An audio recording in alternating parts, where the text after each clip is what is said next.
Anunnaki gods in exile. Are they here as generations passed? The Anunnaki and humans interbred, leading to a complex and intertwined history for millennia.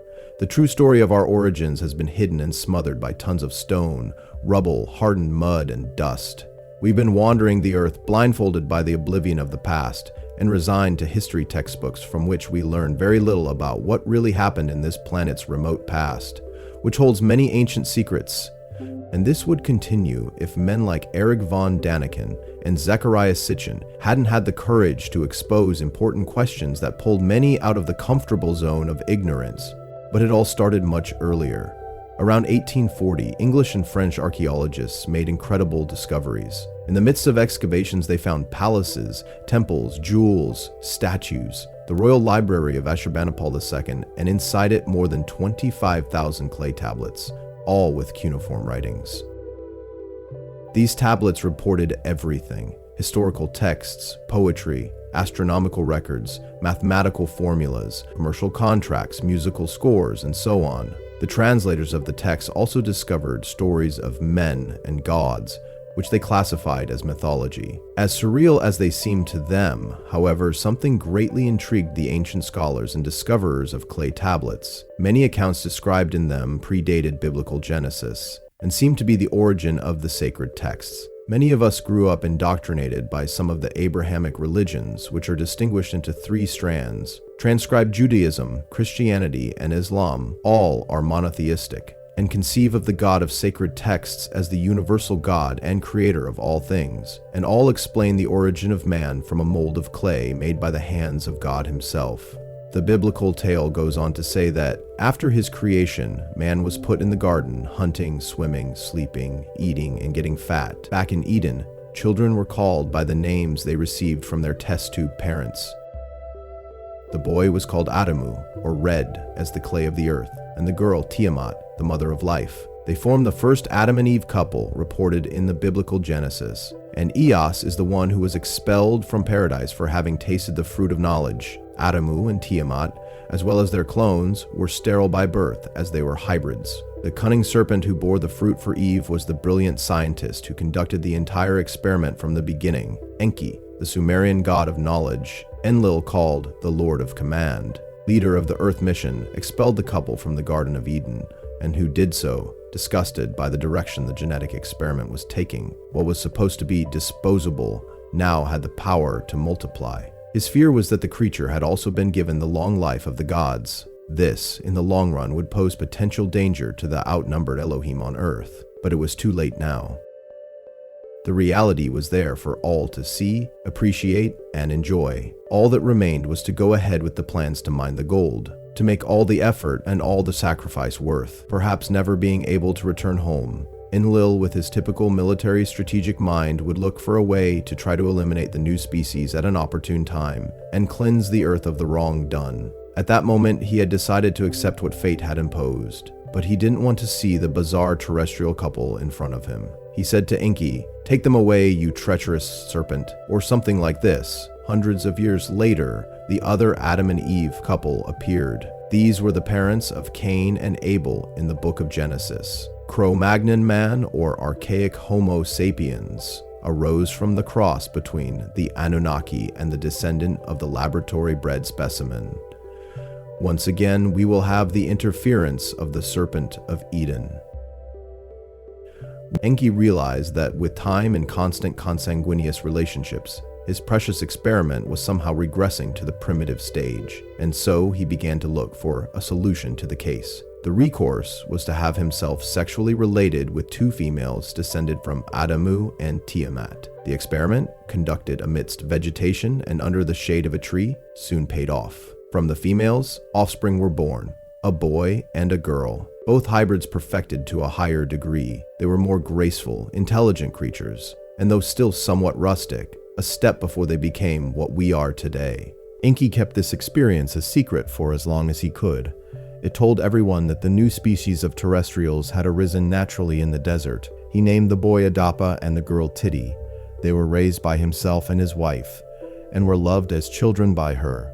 They were taught everything, and they learned everything. In fact, it was from Adapa, the scribe, that the genealogy of the terrestrials began to be recorded. The Book of the Generations of Adam. At this point, I must make a scientific observation.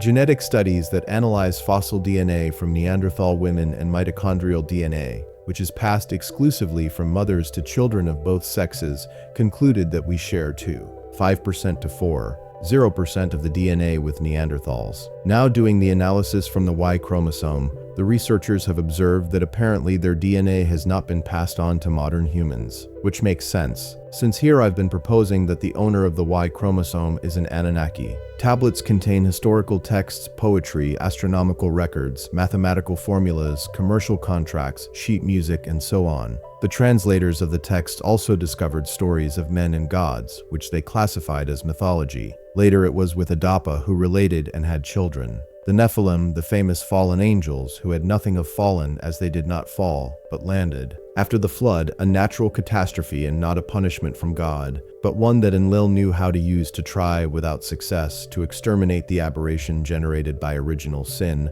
which incidentally is nothing more than the genetic experience that occurred in the past. There was a shift in the social behavior pattern between the Anunnaki and the terrestrials. Man was no longer a slave, but from then on, he played a supporting role in the construction of the history of the world. Sumeria, Egypt, India, and China appeared. Empires rose and fell, and here we are, currently, in the middle of the information and technology age. We can better understand what the ancient text said in allegorical language. Currently, without the religious fanaticism that persecuted those who dared to think, we can understand that the Bible does not speak of God, the creator of everything, who remains inscrutable to the human mind, but of extraterrestrials who, venturing into space, found and colonized the earth and created the Homo sapiens. Today, that we no longer need to prove ourselves rational and lucid beings, we can admit that the missing link in the theory of evolution can be easily explained by an alternative theory, but no less rational and logical. Darwin's thesis makes perfect sense, but only up to a point, and the Bible isn't, after all, telling us old wives' tales. The biblical Genesis is only a summary of much older Mesopotamian texts. But putting the Hebrew text to one side, we have several other texts called sacred, spread across the four corners of the world, each one from a different mythology, telling exactly the same story. You change the characters' names, change some details, but the core of the narrative is always the same. At some point in Earth's past, gods descended from heaven and created man. Is it really just mythology? And what is a mythological narrative if not an attempt to be didactic, explaining complex things by comparative means, in a language that can be understood by those who are not yet ready to understand advanced technology or sophisticated medico-biological procedures? When Sir Henry Laird found Nineveh under rubble and those clay tablets inside the ruins of Ashur-banipal Yai's library, and when George Smith in 1876 put together his many discoveries in a little book he titled The Chaldean Account of Genesis, reprint of Urt Now 2019, and which was the first book to compare ancient texts discovered in Mesopotamia with the Bible's tales of creation and the flood, no one knew about or even thought space travel was possible. Zechariah Sitchin could shrewdly see in the intricate allegorical texts that something was there, uneasily and silently waiting for the time to be understood in the light of the space age. Nowadays, you just don't see who doesn't want to. Modern man is still a slave, but only to his own arrogance, which prevents him from seeing or accepting the obvious. Sumerian mythology, in the form of songs, poems, and sometimes stories that border on autobiographies, if not in fact, speaks of the everyday lives of these beings, their jobs, leisure, wars, loves, sex, children, parents, grandparents, in an intricate genealogy and a typically patriarchal social structure, but revealing strong women who, always highly respected, interfere or decide a large part when necessary, or when they are interested. As for men, they are the ones who lead and occupy the main positions. In heaven, Anu, the father of the gods, rules. With a strong personality, he established himself as the sovereign of Agade, the capital of the celestial kingdom. His most prominent sons are his legal heir, Enlil, the eldest son, Enki, and the wise Ninma. These three children are the leaders of the so-called Earth mission and form a triangle that reveals a very bold social mentality about love relationships, but nowadays obsolete and incomprehensible by our moral standards. Although in Earth's past everything was considered absolutely normal, Enlil, whose epithet is the Lord of Command, was the most important leader on Earth. He spoke and the others obeyed. Full stop. Extremely severe.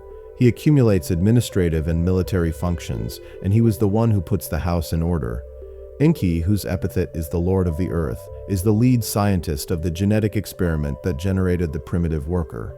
Completely the opposite of Enlil, he is not concerned with the everyday, but with the extraordinary. For him, deciphering the mystery of life is more important than respecting ethics, and time and again we will see him breaking the rules. Besides, he was an incorrigible womanizer. Ninmah, whose epithet is Lady High, was the love disputed by the brothers and the solid pillar on which both Enlil and Enki lean when the going gets tough. She was female wisdom always put to the test, the womb that brought gods and men into the world. It is the Great Mother. In fact, from Ninmah came the diminutive Mamu, which gave rise to the word mother. The three led, and always together, despite the differences, faced all the problems that, by the way, were many and usually caused by their children and grandchildren in disputes related to the throne of Nibiru or the domain of Earth. Among the most outstanding children and grandchildren in this incredible mythological saga are Ninurta, Marduk, and Inanna. All others are supporting, but no less important. In every respect, they were human beings like us. Neither good nor bad, but with every right to right and wrong. And they messed up a lot, but his successes were also many. By our current standards, the Anunnaki are considered perverse and immoral beings because of their incestuous relationships between siblings and between parents and children or grandparents and grandchildren, which is a cause of scandal or deep catharsis for many who study the subject. Although this was always present in the stories reported in the Bible and accepted almost without questioning, being enough for that an explanation even unconvincing for such behavior. As in the case of Lot's daughters, who, believing themselves to be the last people on earth, got drunk with wine, and they seduced their own father to beget offspring. In fact, the Anunnaki are by nature immoral, but for them, the incestuous relationship was normal from their home planet. Sex was highly encouraged, lived, enjoyed, and valued, and it didn't burden anyone's shoulders or mind with feelings of guilt or ideas of sin or something dirty and indecent. The Anunnaki definitely didn't need a sex therapist. In that respect, they were free, light, and loose as we all should be. In Sumerian society, rights and duties were equal for everyone, men and women, and the Sumerians had a very intense and overly explicit sex life. The abundance of erotic poems found in Ashurbanipal's library reveals a very liberal and well-resolved society on this issue. Reflection of the social and sexual life of the gods. Very cold. At the same time that we perceive them as bellicose and frighteningly cold, these gods are spiritualized, although the way they see and treat spirituality is very different from the way we see and react to this more subtle reality, with which we don't know how to deal properly, as we have been indoctrinated for millennia within a matrix called religion. The Anunnaki attach importance to dreams, visions, and omens, and always wonder about fate and luck, fate being unchanging and luck we make ourselves. And yes, the Anunnaki believe in God. They call him the creator of all, but it is not very clear whether they perceive God as an entity or as a creative force in the universe, and there are times when they seem to mix the concepts. If they have a religion, we can call it a cosmic religion, and it has a lot more to do with astronomy than with the subservient model we've been subjected to through blind faith and tailor-made dogmas to make us sheep of the system. How did such a big leap come about for Neanderthals? This represents that this is not the case, nor do feelings of guilt and sin. They are extremely rational. Each of them has knowledge in several areas. They are not like us, who have so little time to live and need to quickly and assertively choose the path we are going to take, the college we are going to attend, the area in which we are going to specialize, the profession we are going to pursue. Life for us is a breath. They already have all the time in the world. They know everything, but they specialize in what they like to do the most. Enlil is a military engineer. Enki is a geneticist and loves astronomy. Are the Anunnaki reptilians? This is the most frequent question I have found in people who are interested in the subject. Unfortunately, the internet is full of disinformation professionals. Thousands of blogs tout this completely erroneous idea. There are also scholars on the subject who raise the hypothesis that Zecharia Sitchin would have covered up the true nature of the Anunnaki, but numerous serious studies of symbology can explain this huge misunderstanding when interpreting Mesopotamian texts, pictograms, and images. In Sumerian mythology, there were two distinct clans of gods, Enlil and Enki. Just as Enlil's clan was usually represented by the symbol of the bull animal, so Enki's was represented by the symbol of the snake animal. We see the serpent or dragon in many sculptures and illustrations from the ancient world. But we also see, in the same proportion, many illustrations, reliefs, and sculptures featuring a bull as a highlight. But I have never seen any scholars hypothesizing that the Anunnaki were bovine. But we didn't just have the bull and the serpent representing the different gods. We also had the falcon, the ram, and the lion. In many cultures, we see these astronauts being depicted with animal faces, often appearing not to be actually part of the god's face, but rather attached to it. As the biblical Genesis says, they made us in their image and likeness. Now stop to think. If we were made in their image and likeness, and we have no reptiles, obviously the Anunnaki are not the reptilians of conspiracy theories. But what about the reptilian brain? Well, it's just the unfortunate name a scientist gave to the most primitive part of our brain, responsible for our attack and defense reactions, our ability and instinct for survival. Nothing else. But the triune brain theory formulated by Paul MacLean. The reptilian brain, basal brain, or even our complex is formed only by the spinal cord and the basal portions of the forebrain. This first level of brain organization is the part of the brain to be formed first in the fetus, and is only capable of promoting simple reflexes, which occurs in reptiles, hence the name. It was just a way to compare. The human being is very complex, as it has all the levels of evolution that simple mammals do not have. And by that, I don't mean at any time, that in the remote past we were reptiles. Not even at the beginning of the formation of life on this planet, when primitive forms came out of the water to walk on Earth. I'm saying that we are extremely advanced organisms that go far beyond the simple systems found in less complex animals evolved here on Earth. It is understandable that dragons and serpents have always aroused greater interest in people than oxen. So taking a figure that people fear and turning it into a conspiracy theory that generates curiosity and fear is much more profitable than telling the story as it is. And look, the story of the Anunnaki doesn't need anything but itself to be fantastic. Anunnaki grows more and more. But in fact, archaeological discoveries for a long time are bringing to light many skeletons that, despite the similarity, truly do not compare to those of Earth's humans. These discoveries have been hidden from the public since the 1950s and are only now making a comeback. The most conceptual reference we have about the appearance of these extraterrestrials that colonize the Earth comes from Mesopotamian reliefs and statues. It turns out that these images are not the Anunnaki. They are artistic representations of them, in keeping with the image and likeness of the Arab, Armenian, and Semitic people. And by the way, most of these reliefs are depicting terrestrial humans, kings, and soldiers, and also the Greek statues that simulate the gods do not correspond to their true appearances, but to those of the peoples who inhabited the Mediterranean islands. This can be said of the representations of the gods in all other world mythologies. We should try to imagine the Anunnaki as beings from a hyper-icy planet, taking into account the supposed huge distance from the sun. Therefore, no melanin and extremely light eyes, not necessarily blue. The truth is, we don't know what they look like. All we have are clues, like the one that describes Quetzalcoatl in Mesoamerican culture as a white man with a white beard and light eyes. Our origin on Earth. The theory about the Anunnaki is wonderful and incredibly coherent. But if we want to eliminate the extraterrestrial factor as an explanation for our origin on Earth, we will have to accept another very interesting and very likely theory, that we are always going through cycles of extinction, and going back to primitive stages, having to go through millennia to conquer again the same technology we once had in the past. The point is that, even with the knowledge we have today, it must be embarrassing for our smartest engineers and architects to look at ancient megalithic buildings with stone blocks weighing impressive and impossible tons for our contemporary machines, and whose purpose and function they are true riddles not yet deciphered. Not to mention entire cities dug straight into the rock. We are intending to travel to other planets, but we barely know the bottom of the sea. With all our space technology, our knowledge does not yet understand or encompass all the mysteries of our world. In fact, it may be more interesting to accept extraterrestrial interference than to reject it, which would imply having to seek coherent answers to another ton of questions about the Earth's and humanity's past, which are easily answered when we consider the factor Anunnaki. After the flood, the Anunnaki reflected on their mission on this planet, primarily in search of gold to save the atmosphere of their home planet Nibiru, and they also reflected on the purpose of man's creation. From there, they would begin to prepare the terrestrials to inherit the Earth. They divided the lands into habitable regions, built cities for them, anointed kings to represent the people before the Anunnaki, gave civic and moral laws that were later interpreted as being religious. Science still doesn't have all the answers. Here and there, A new bone of some ancestor of modern man is discovered in a place that escapes academic common sense. More and more questions are raised.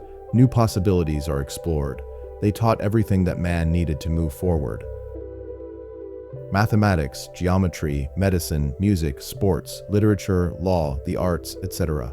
They gave deep notions of personal hygiene and basic sanitation to the cities. Lessons in commerce, bartering and sales, marriage and divorce laws, orphan protection laws, etc. Modern man was no longer a Lulu. He was a supporting cast in every happening on planet Earth.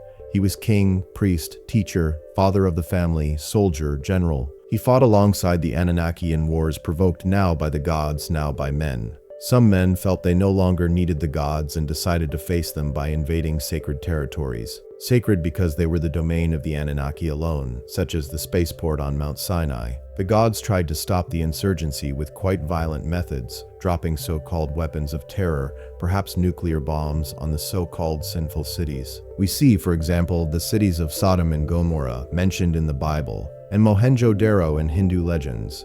Many departed from Earth. This episode of revolt and punishment put an end to Sumerian civilization, and also to the will of the gods to remain on our side. Many left, leaving Earth.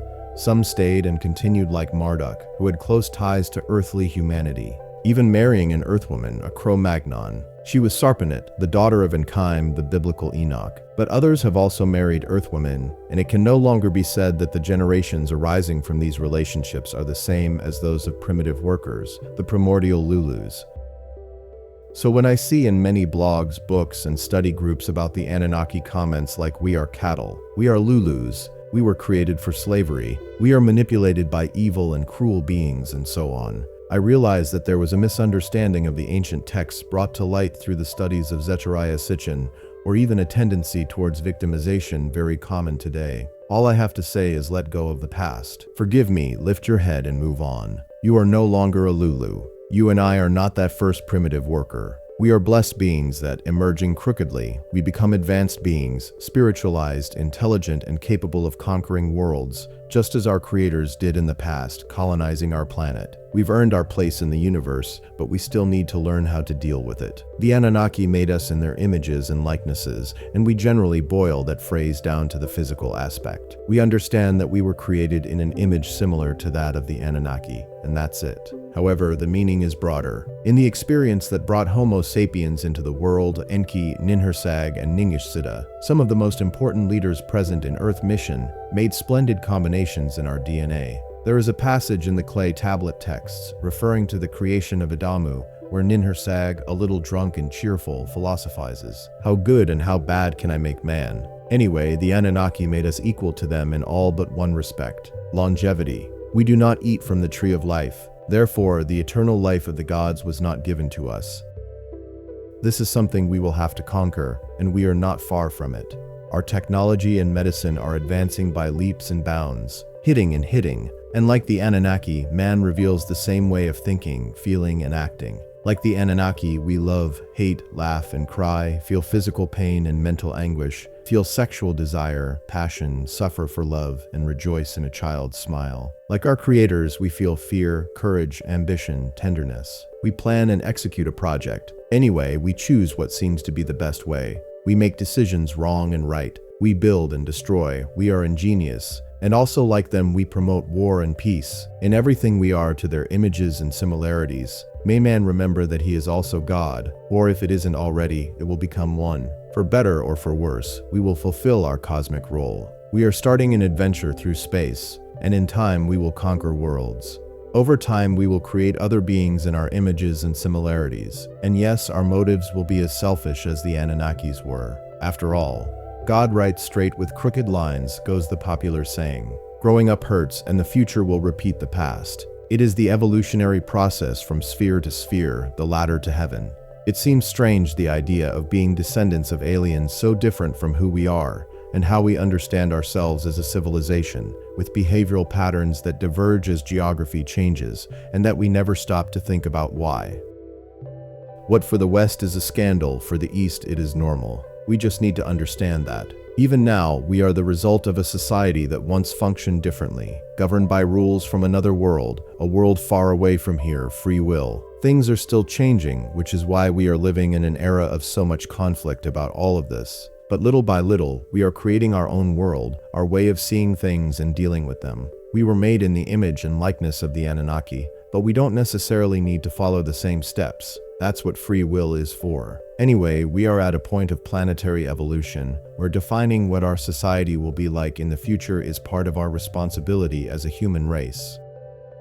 The time will come when we will have to define what is right and what is wrong for us, collectively, assuming us as a single planetary race. And this has nothing to do with New World Order, Illuminati, Bilderberg, Bohemian Club, hidden government, and other various institutions mentioned in conspiracy theories, but with a real need to define and present itself as a cosmic nation before other interplanetary peoples. This is inevitable. Thanks for watching, everyone. If you enjoyed this video, don't forget to like, subscribe, and hit that notification bell so you never miss an update.